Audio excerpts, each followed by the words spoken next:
ladies.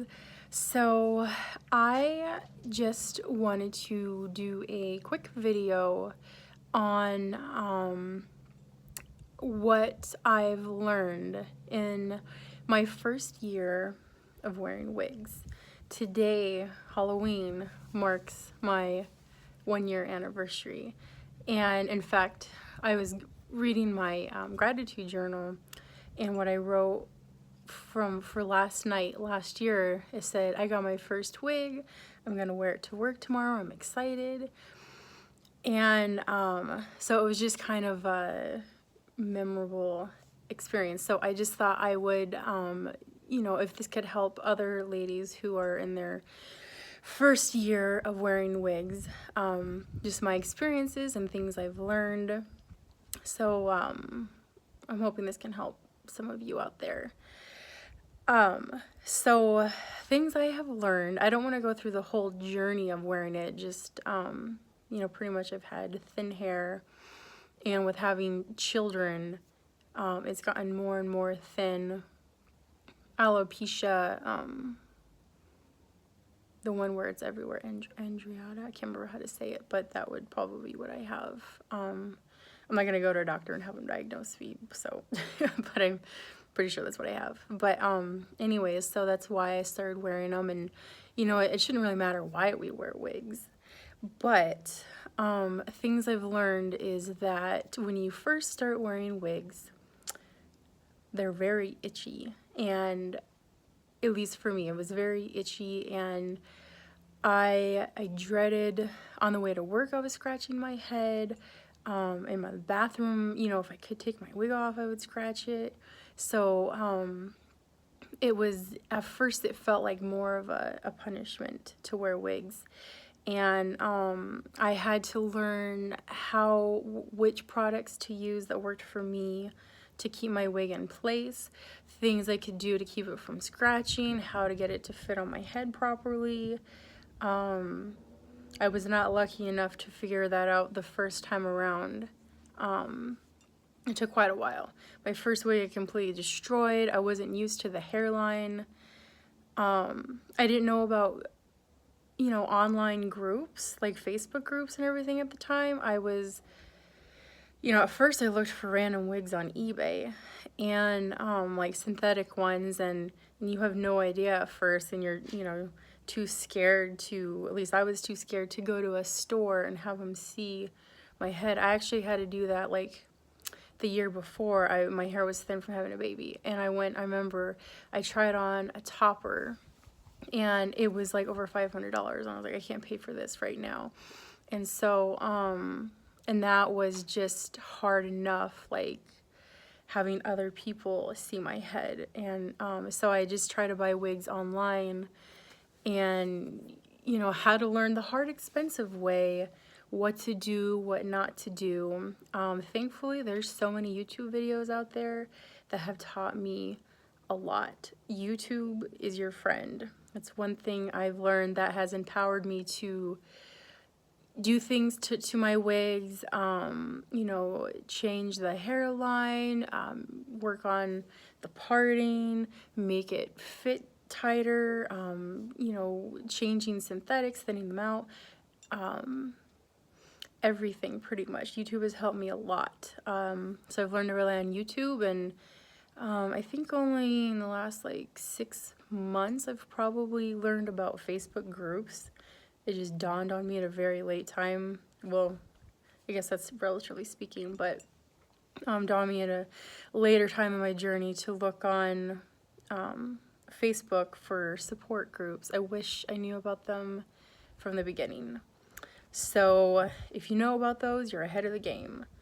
And let's see, other things I've learned is that all the different products I've had to use, different things work for, how to keep your hair in good shape and conditioning. And there's a lot of different things you can use, and everyone will have advice on what works best. And just try them all out. Try every single one out that you hear about, and just see what you feel works for you. That's the thing. There's not one size fits all. It's figuring out what works for you. Figuring out how to place the thing on your head, because otherwise it'll slide or it won't fit right. If you need to wear glasses, how you deal with that. I've learned that there's wonderful name brand wigs, but those are not the only ones that are like top notch. There's other ones out there too. But those are the ones that most of us know. I've learned there's different ways to buy wigs. You can go to a wig store. There's online like Facebook group related wig stores. There's wig outlets. There's clearances. You gotta sign up for every single store out there, get their email so you know when they have their sales. There's Instagram. People have their businesses through Instagram, and people have pictures so you can see how these look. I've learned that the way the wigs look on the models online, the color is definitely not the same, and the lighting changes it a lot. At first, before I actually went to a wig store, which I can say was probably some of the one of the best things I could have done for my wig journey. It helped clear up a lot of colors that I wanted to know if I liked and how it would look on me in different styles. But before that, I had bought a few wigs, had to return only a couple, and a lot of them I just kept anyways. But I learned, okay, if I watch this person's reviews, the color is darker than real life. If I watch these ones, it's lighter. So it was always a guessing game. So it was just easier to just go to a store and try them on. And now that I'm comfortable in wearing pretty much almost any color, a lot of colors, it's not as bad. But when I was trying to think I was going to wear the one wig that I'd wear for the rest of my life, because I wouldn't want anyone to know, it was a lot more pressure. I was like, oh, this isn't realistic to my routine. This isn't realistic. So it was a lot more pressure. Wearing wigs can be very anxiety driven. It was something that I thought about all the time when I first started. I still think about it only because I'm like, oh, what wig am I going to get next? But before it was, how does this look? Are people staring at my forehead? Are they wondering if this is a wig? When they say my hair looks nice, are they saying because it is a wig or because they have no idea? It was consumed my brain. I don't know if this was for anybody else, but this is definitely something for me that it was a very time-consuming ordeal with getting used to wigs.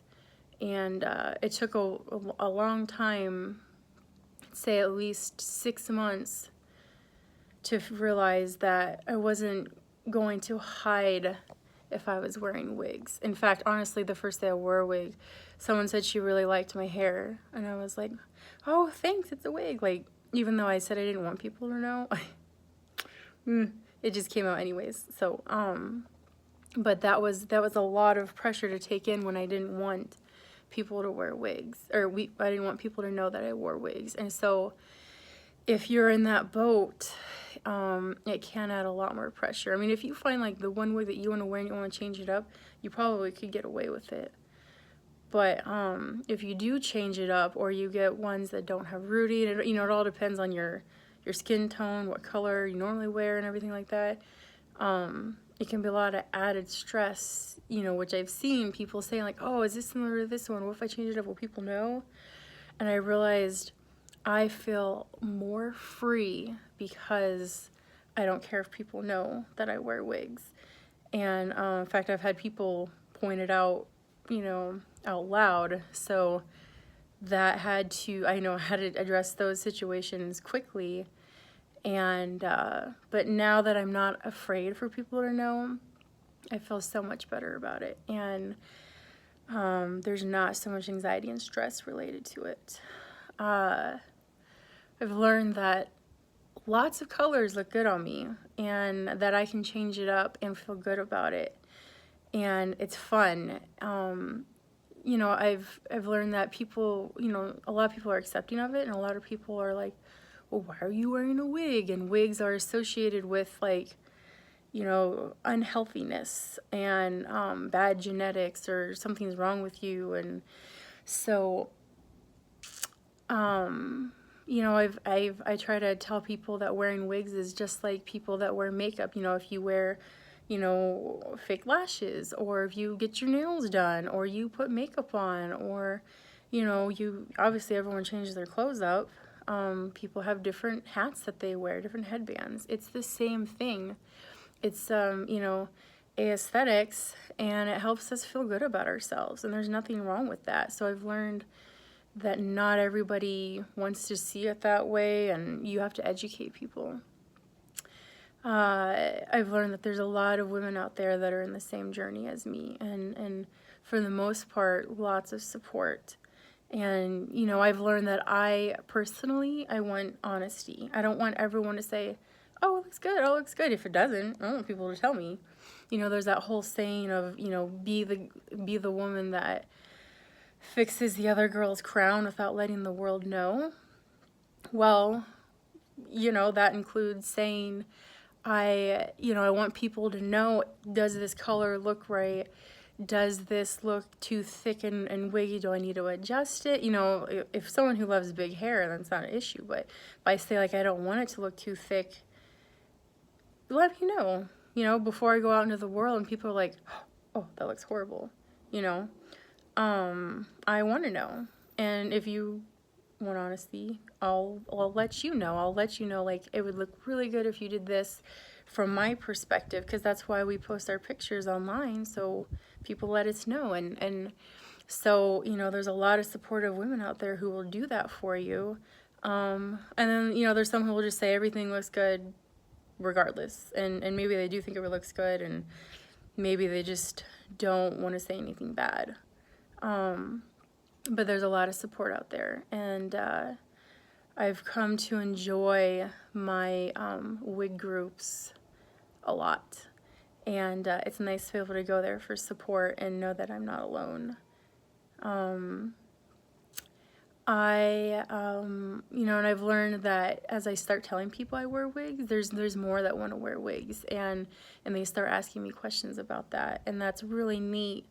You know, to talk to people that I know who want to wear wigs and want to change their hair up, and to try and change the stigma associated with wearing wigs.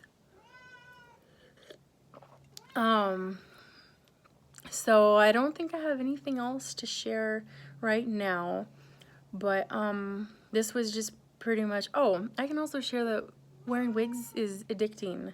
Once you start changing it up, you're like, oh, I want to try this color, and oh, this one, and this brand, all the brands, and, you know, I'll even buy the $30 wig on Amazon because it looks cool, and I don't care. So that's the other thing I've learned, is that wearing wigs can be addicting. At first, I was like, oh, I'm just going to buy this wig, and that'll be the wig I wear forever. And I was like, but I like this one, and oh, I like that one, and oh, I don't want to just have, like, mousy brown hair. And so wearing wigs can be very addicting, and therefore I've got to work extra shifts to pick that up, and you know, but it's fun. It's all in good fun.